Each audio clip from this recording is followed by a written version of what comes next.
శ్రీ సాయి సచ్చరిత్రము.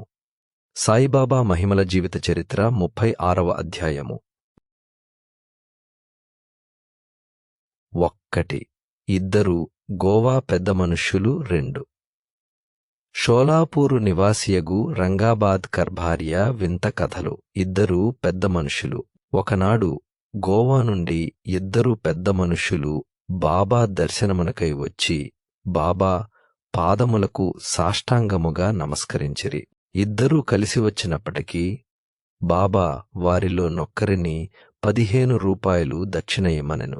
ఇంకొకరు అడుగకుండగానే 35 రూపాయలివ్వగా నందరికి ఆశ్చర్యము కలుగునట్లు బాబా నిరాకరించెను. అక్కడున్న శ్యామా బాబా నిట్లడిగెను, ఇది ఏమి? ఇద్దరూ కలిసి వచ్చిరి. ఒకరి దక్షిణ ఆమోదించితివి, రెండవ వానిది తిరస్కరించితివి. ఎందులకి భేదభావము? బాబా ఇట్లు జవాబిచ్చెను, శ్యామ, ఎందులకో నీకేమియును తెలియదు. నేనెవరి వద్ద ఏమియు తీసుకొనను. మసీదు మాయి బాకీని కోరును. బాకీయున్నవాడు చెల్లించి రుణవిమోచనము పొందును. నా కిల్లుగాని ఆస్తిగాని కుటుంబముగాని గలవా? నాకేమీ అక్కరలేదు. నేనెప్పుడూ స్వతంత్రుడను. రుణము, శత్రుత్వము, హత్య చేసిన దోషము చెల్లించియే తీరవలెను. దానిని తప్పించుకొను మార్గము లేదు. పిమ్మట బాబా తన విశిష్ట ధోరణిలో నిట్లనెను, ప్రప్రథమమున అతడు పేదవాడు. ఉద్యోగము దొరికినచో మొదటి నెల జీతము నిచ్చెదనని తన ఇష్టదైవమునకు మొక్కుకొనెను. అతనికి నెలకు 15 రూపాయల ఉద్యోగము దొరికెను. క్రమముగా జీతము పెరిగి 15 రూపాయల నుంచి 30, 60, 100, 200లకు హెచ్చెను. తుదకు 700లకు హెచ్చెను. అతడు ఐశ్వర్యముననుభవించు కాలమందు తన మ్రొక్కును మరచెను. అతని కర్మఫలమే అతని నిచ్చటకు ఈడ్చుకుని వచ్చినది. ఆ మొత్తమునే నేను దక్షిణ రూపముగా నడిగితిని. సముద్ర తీరమున తిరుగుచుండగా ఒక పెద్ద భవనము వద్దకు వచ్చి దాని వసారాపై కూర్చుంటిని. యజమాని నన్ను బాగుగా నాదరించి చక్కని భోజనము పెట్టెను. బీరువా ప్రక్కన శుభ్రమైన స్థలము చూపి అక్కడ పరుండుమనెను. నేనక్కడ నిద్రపోయితిని. నేను గాఢనిద్రలోనుండగా ఆ మనిషి యొక్క రాతి పలకను లాగి గోడకు కన్నము చేసి లోపల ప్రవేశించి నా జేబులోనున్న ద్రవ్యమునంతయు దొంగలించెను. నేను లేచి చూచుకొనగా 30,000 రూపాయలు పోయినవి. నేను మిగుల బాధపడితిని, ఏడ్చుచు కూర్చుంటిని. పైక మంతయు నోట్ల రూపముగా నుండెను. ఆ బ్రాహ్మణుడే దానిని దొంగలించెననుకొంటిని. భోజనము, నీరు రుచింపవయ్యెను.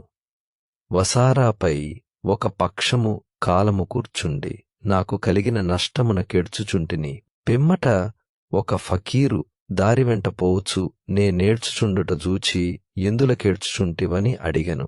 నేను జరిగిన వృత్తాంతము చెప్పితిని. వారిట్లనిరి, నేను చెప్పినట్లు చేసినట్లయితే నీ డబ్బు నీకు దొరుకును. ఒక ఫకీరు వద్దకు వెళ్ళుము. వారి చిరునామా నేనిచ్చెదను. వారి శరణు వేడుము. వారు నీ పైకమును నీకు తిరిగి తెప్పించెదరు. ఈలోగా నీకు ప్రియమైన ఆహారమేదో దానిని నీ ద్రవ్యము దొరకునంతవరకు విసర్జింపము. నేను ఫకీరు చెప్పినట్లు నడుచుకొంటిని. నా పైకము నాకు చిక్కినది. నేను వాడాను విడిచి సముద్రపుటొడ్డునకు బోయితిని. అక్కడొక స్టీమరుండెను. దానిలో జనులు ఎక్కువగా నుండుటచే లోపల ప్రవేశించలేకపోయితిని. ఒక మంచి నౌకరు నాకు తోడ్పడగా నేను లోపలకు బోయితిని. అది ఇంకొక యొడ్డునకు తీసుకుని పోయినది. అక్కడ రైలు బండి నెక్కి ఈ మసీదుకు వచ్చితిని. కథ పూర్తి కాగానే బాబా ఆ అతిథులను భోజనము కొరకు తీసుకొని పొమ్మనగా శ్యామ అట్లే చేశాను. శ్యామ వారినింటికి తీసుకొని పోయి భోజనము పెట్టాను. భోజన సమయములో శ్యామ బాబా చెప్పిన కథ చిత్రముగానున్నదనెను. బాబా వారెన్నడూ సముద్రతీరమునకు పోయి యుండలేదు. వారి వద్ద 30,000 రూపాయలెప్పుడూ లేకుండెను. ఎన్నడూ ప్రయాణము చెయ్యలేదు. ద్రవ్యమెప్పుడును పోవుటగాని వచ్చుటగాని జరుగలేదు. కాన దాని భావము తమకేమైన తెలిసినదా అని వారినడిగెను. అతిథుల మనస్సులు కరగెను. వారు కండతడి పెట్టుకొనిరి. ఏడ్చుచు బాబా సర్వజ్ఞుడు, అనంతుడు, పరబ్రహ్మ స్వరూపుడే అని నుడివిరి. బాబా చెప్పిన కథ మాగూర్చియే. వారు చెప్పిన దంతయు మా విషయమే. వారికి ఎట్లు తెలిసెనో అనునది గొప్ప చిత్రము. భోజనమైన తరువాత పూర్తి వివరములను చెప్పెదమనిరి. భోజనమైన పిమ్మట తాంబూలము వేసుకొనుచు అతిథులు వారి కథలను చెప్పదొడంగిరి. అందులో నొకరు ఇట్లు చెప్పిరి. లోయలోనున్న యూరు మా స్వగ్రామము. జీవనోపాధికై నేనుద్యోగము సంపాదించి గోవా వెళ్ళితిని. నేను దత్తదేవునికి నాకు ఉద్యోగము లభించిన నా మొదటి నెల జీతము నిచ్చెదనని మ్రొక్కుకొంటిని. వారి దయవల్ల 15 రూపాయల ఉద్యోగము నాకు దొరికెను. నాకు క్రమముగా జీతము బాబా చెప్పిన ప్రకారము 700 రూపాయల వరకు హెచ్చినది. నా మ్రొక్కును నేను మరచితిని. దానిని బాబా ఇవ్వధముగా జ్ఞప్తికి తెచ్చి నా వద్ద 15 రూపాయలు తీసుకొనిరి. అది దక్షిణ కాదు, అది పాత బాకీ. తీర్చుకొనక మరచిన మ్రొక్కును చెల్లించుట. బాబా ఎన్నడూ డబ్బు భిక్షమెత్తలేదు. సరికదా తమ భక్తులు కూడా భిక్షమెత్తుకొనుటకు ఒప్పుకొనలేదు. వారు ధనమును ప్రమాదకారిగాను పరమును సాధించుట కడ్డుగాను భావించువారు. భక్తులు దాని చేతులలో జిక్కకుండా కాపాడేడివారు. ఈ విషయమున భక్తమహల్సాపతి యొక్క నిదర్శనము. ఆయన మిక్కిలి పేదవాడు. అతనికి భోజన వసతికి కూడా జరుగుబాటు లేకుండెను. అయినను అతడు ద్రవ్యము సంపాదించుటకు బాబా అనుమతించలేదు. దక్షిణలో నుండి కూడా ఏమీయూ ఇయ్యలేదు. ఒకనాడు ఉదారవర్తకుడైన హంసరాజు అను బాబా భక్తుడొకడు చాలా ద్రవ్యమును బాబా సముఖమున మహల్సాపతికిచ్చెను. కాని బాబా దానిని పుచ్చుకొనుట కనుమతించలేదు. పిమ్మట రెండవ అతిథి తన కథనిట్లు ప్రారంభించెను. నా బ్రాహ్మణ వంట మనిషి నా వద్ద 35 సంవత్సరముల నుండి నౌకరి చేయుచుండినను. దురదృష్టమున వాడు చెడు మార్గములో పడెను. వాని మనస్సు మారిపోయెను. వాడు నా ద్రవ్యమునంతయు దొంగలించెను. రాతి పలకను తొలగించి ధనము దాచిన భోషానమున్న గదిలో నా ఆస్తి సర్వమును అనగా 30,000 రూపాయలు కరెన్సీని దొంగలించి పారిపోయెను. బాబా సరిగా ఆ మొత్తమునే ఎట్లు చెప్పగలిగెనో నాకు తెలియదు. రాత్రింబవళ్ళు ఏడ్చుచు కూర్చుంటిని. నా ప్రయత్నములన్నీయు విఫలమైనవి. ఒక పక్షము వరకు చాలా ఆరాటపడితిని. విచారగ్రస్తుడనై దుఃఖముతో అరుగుపై కూర్చునియుండగా ఒక ఫకీరు నా స్థితిని గనిపెట్టి కారణమును తెలుసుకొనెను. నేను వివరములన్నీయు తెలిపితిని. అతడు షిరిడీ సాయిను లియాయున్నారు, వారికి మ్రొక్కుము. నీకు ప్రియమైన ఆహారము విడువుము. నీ మనస్సులో వారి దర్శనము చేయు వరకు నీకు ప్రియమైన ఆహారమును తిన్ననని మ్రొక్కుకొనము అనెను. నేనట్లే బాబా నా ద్రవ్యము దొరికిన పిమ్మట మీ దర్శనము చేసిన పిమ్మట నేనన్నము తినదను అని మ్రొక్కుకొంటిని. దీని తరువాత 15 దినములు గడచెను. బ్రాహ్మణుడు తనంతట తానే నా డబ్బును నాకిచ్చెను. నా శరణు వేడెను. వాడిట్లనియను. నేను పిచ్చి ఎత్తి ఇట్లు చేసినాను. నా శిరస్సు నీ పాదములపై బెట్టితిని. దయచేసి క్షమించుము. ఈ విధముగా కథ సుఖాంతమైనది. నాకు కనిపించి సహాయమునర్చిన ఫకీరు తిరిగి కనపడలేదు. ఫకీరు చెప్పిన షిరిడీ సాయిబాబాను చూచుట కెంతో గాఢమైన కోరిక కలిగినది. మా ఇంటి కంత దూరము వచ్చిన వారు షిరిడీ సాయిబాబాయే అని నా నమ్మకము.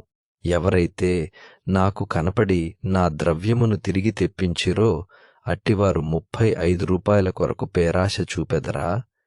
దీనికి వ్యతిరేకముగా మా వద్ద నుంచి ఏమీయు ఆశించక ఎల్లప్పుడూ తమ చేతనైనంతవరకు బాబా మమ్ములను ఆధ్యాత్మిక మార్గమున నడిపింతురు. దొంగలించిన నా ద్రవ్యము దొరికిన వెంటనే మిక్కిలి సంతసించి మైమరచి నా మ్రొక్కును మరచితిని. ఒకనాటి రాత్రి నేను కొలాబాలోనున్నప్పుడు బాబాను స్వప్నములో జూచితిని. షిరిడీకి పోవలెన్ను సంగతి అప్పుడు జ్ఞప్తికి వచ్చెను. నేను గోవా వెళ్ళితిని. అక్కడ నుండి స్టీమర్ మీద బొంబాయి వెళ్లి అటు నుండి షిరిడీకి పోవ నిశ్చయించితిని. నేను హార్బర్ వద్దకు పోగా స్టీమర్లో జాగా లేకుండెను. కెప్టెన్ ఒప్పుకొనలేదు కాని నాకు పరిచయము లేని నవ్వుకొరొకడు చెప్పగా నొప్పుకొని నన్ను స్టీమర్లో బొంబాయికి తీసుకుని వచ్చెను. అక్కడ నుండి ఇక్కడకు రైల్లో వచ్చితిని. కాబట్టి బాబా సర్వజ్ఞుడు, సర్వాంతర్యామి. మేమెక్కడా? మా ఇల్లెక్కడా? మా అదృష్టమేమని చెప్పవలేను. బాబా ఆ ద్రవ్యమును తిరిగి రాబట్టెను. ఇక్కడకు లాగుకొని వచ్చెను. షిరిడీ జనులారా, మీరు మాకంటే పుణ్యాత్ములు, మాకంటే అదృష్టవంతులు. ఏలన బాబా మీతో ఆడి నవ్వి మాట్లాడి ఎన్నో సంవత్సరములు మీతో నివసించెను. మీ పుణ్యం అనంతము. ఎందుకనగా అది బాబాను షిరిడీకి లాగెను. సాయియే మన దత్తుడు. వారే మ్రొక్కుకొమ్మని నన్ను ఆజ్ఞాపించిరి. స్టీమర్లో జాగా ఇప్పించిరి. నన్ను ఇచ్చటకు తెచ్చిరి. ఇట్లు వారి సర్వజ్ఞత్వమును, సర్వశక్తిమత్వమును నిరూపించిరి. రంగాబాదుకర్ భార్య. షోలాపూరు నివాసియగు సఖారాం రంగాబాద్కర్ భార్యకు 27 సంవత్సరములైనను సంతానము కలుగలేదు. ఆమె అనేక దేవతలకు మ్రొక్కులు మ్రొక్కెను, కాని నిష్ప్రయోజనమయ్యెను. తుదకు నిరాశ చెందెను. ఈ విషయమై చివరి ప్రయత్నము చెయ్య నిశ్చయించుకుని తన సవతి కొడుకగు విశ్వనాథుతో షిరిడీకి వచ్చెను. అచట బాబా సేవ చేయుచు 2 నెలలు గడపెను. ఆమె ఎప్పుడు మసీదుకు పోయినను అది భక్తులచే నిండియుండెడిది. బాబా చుట్టు భక్త మండలి మూగియుండువారు. బాబా నొంటరిగా జూచి వారి పాదములపై పడి తన మనస్సును విప్పి చెప్పి తనకొక సంతానము కావలనని కోరుకొనుటకై తగిన అవకాశమునకై కనిపెట్టుకుని యుండెను. తుట్టతుదకు శ్యామాకీ సంగతి చెప్పి బాబా యొంటరిగా నున్నప్పుడు తన విషయములో జోక్యము గలుగజేసుకునమనెను. శ్యామా, బాబా దర్బా రెల్లప్పుడు తెరచియుండుననియూ అయినను ఆమె గూర్చి ప్రయత్నించెదననియూ సాయి ప్రభు ఆశీర్వదించవచ్చుననియూ చెప్పాను. బాబా భోజన సమయమున మసీదు వాకిలిలో కొబ్బరికాయ అగరవత్తులతో సిద్ధముగా నుండుమనియు తాను సైగ చెయ్యగనే మసీదుపైకి రావలెననియూ చెప్పాను. ఒకనాడు మధ్యాహ్న భోజనానంతరము శ్యామ బాబా చేతులు తువాలుతో తుడుచుచుండగా బాబా శ్యామ బుగ్గను గిల్లెను. శ్యామ కోపగించి, దేవా, నా బుగ్గను గిల్లుట నీకు తగునా? మా బుగ్గలు గిల్లునట్టి పెంకే దేవుడు మాకక్కర్లేదు. మేము నీపై నాధారపడి ఉన్నామా? ఇది అయినా మన సాన్నిహిత్య ఫలితము అనెను. బాబా ఇట్లనెను, శ్యామ, 72 జనుల నుంచి నీవు నాతోనున్నప్పటికీ నేను నిన్ను గెల్లలేదు. ఇన్నాళ్లకు గెల్లగా నీకు కోపం వచ్చుచున్నది. శ్యామ ఇట్లనియను, మీ నుండి మాకు గౌరవముగాని, స్వర్గముగాని, విమానముగాని అవసరము లేదు. మీ పాదముల యందు నమ్మకము మాకెప్పుడు నుండుగాక. బాబా ఇట్లనెను, అవును, నేను వచ్చినది ఎందుకే ఇన్నాళ్ల నుంచి మీకు భోజనము పెట్టి పోషించుచుంటిని. నీయందు నాకు ప్రేమానురాగములున్నవి. అట్లనుచు బాబా పైకి వెళ్లి తన గద్దెపై కూర్చునెను. శ్యామ ఆమెను చేసన చేసి రమ్మనెను. ఆమె మసీదుపైకొచ్చి బాబాకు నమస్కరించి కొబ్బరికాయ అగరువత్తులిచ్చెను. బాబా ఆ టెంకాయనాడించెను. అది ఎండుది కనుక లోపల కుడుక ఆడుచు శబ్దము వచ్చుచుండెను. బాబా, శ్యామా, ఈది గుండ్రముగా లోపల తిరుగుచున్నది, అది ఏమనుచున్నదో విను. శ్యామ, ఆమె తన గర్భమందు ఒక బిడ్డ అటులే ఆడవలెనని వెడుచున్నది. కాన టెంకాయను నీ ఆశీర్వాదముతో నిమ్ము. బాబా టెంకాయ బిడ్డను ప్రసాదించునా? అట్లను కొనుటకు ప్రజలెంత వెడగులు, శ్యామా, నీ మాటల మహిమయు ఆశీర్వాద ప్రభావమును నాకు తెలియును. నీ ఆశీర్వాదమే ఆమెకు బిడ్డల పరంపరను ప్రసాదించును.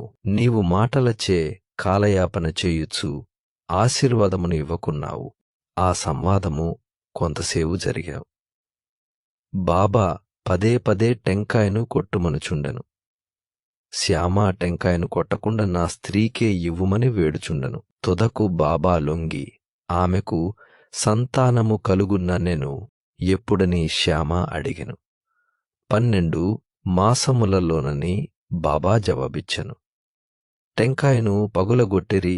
ఒక చిన్న చిప్పను ఇరువురు తినిరి. రెండవ చిప్ప నామేకిచ్చిరి. అప్పుడు శ్యామ ఆ స్త్రీ వైపు తిరిగి, అమ్మా, నీవు నా మాటలకు సాక్షివి. నీకు 12 మాసములలో సంతానము కలుగనిచ్చో ఈ దేవుని తలపైనొక టెంకాయను గొట్టి ఈ మసీదు నుంచి తరిమివేసెదను.